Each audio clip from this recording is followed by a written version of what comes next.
పథకాలకి ఎలాంటి అడ్డంకులు లేకుండా, ఎలాంటి వంకలు పెట్టకుండా రేషన్ కార్డు ఉంటే చాలు ప్రతి ఒక్క పథకం అమలు అయ్యే విధంగా నారా చంద్రబాబు నాయుడు గారు, పవన్ కళ్యాణ్ గారి నాయకత్వంలో జరగబోతా ఉంది.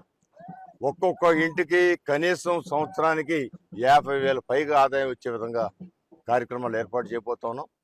దాంతోపాటు ఈ క్రీస్తురాజపురం కొండంతా కూడా మెట్ల సౌకర్యాన్ని శాశ్వతమైన సౌకర్యంగా, ఎలుకలు తవ్వే విధంగా కాకుండా శాశ్వతమైన సౌకర్యంగా రైలింగ్ ఏర్పాటు చేసి మెట్లు కూడా జారిపడే అవకాశం లేకుండా ఒక మంచి వెరైటీ మెట్టుల్ని జారకుండా ఉండే విధంగా మెట్లు ఏర్పాటు చేయటం. ఇది మంచినీళ్ళు కనీసం 6 నుంచి 10 గంటలు ఇక్కడ నిరంతరం వాళ్ళ పని, ఏ టైంలో వచ్చినా మంచినీళ్ళు పట్టుకునే విధంగా కుళాయిలు ఏర్పాటు చేయటం, ఓవర్ హెడ్ ట్యాంకులు ఏర్పాటు చేయటం. మేము గతంలో నారా చంద్రబాబు నాయుడు గారు ముఖ్యమంత్రిగా ఉన్నప్పుడు ఈ కొండ ప్రాంతంలో 2 ఓవర్ హెడ్ ట్యాంకులు కట్టాం. ఇక్కడ ఈ ప్రాంతానికి ఒక ఓవర్ హెడ్ ట్యాంకు శంకుస్థాపన చేసి నిధులని ఇస్తే వాళ్ళు అది చంద్రబాబు గారు శాంక్షన్ చేశారు కాబట్టి క్యాన్సిల్ చేశారు. మరలా వాళ్ళు కట్టే ప్రయత్నం కూడా చేయలేం.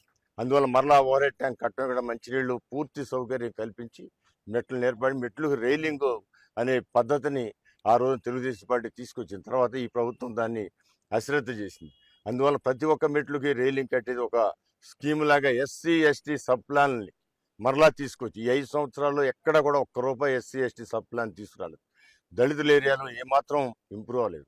దళితులకు వచ్చే అనేకమైన పథకాలని రద్దు చేసేది. 26 స్కీములు, ఒక్కొక్కరికి 2 లక్షలు 3 లక్షలు వచ్చే స్కీములు కూడా రద్దుపరచడం జరిగింది.